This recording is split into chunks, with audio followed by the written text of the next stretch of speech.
बे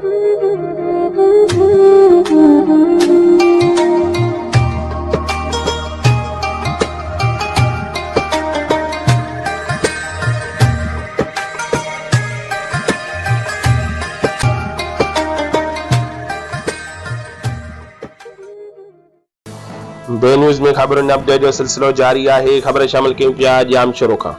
Sindh university society phase 1 जे रहवासी Junaid Sheikh press conference कंदे चयो त मां हिकु शरीफ़ फैमिलीअ सां तालुक़ रखां थो।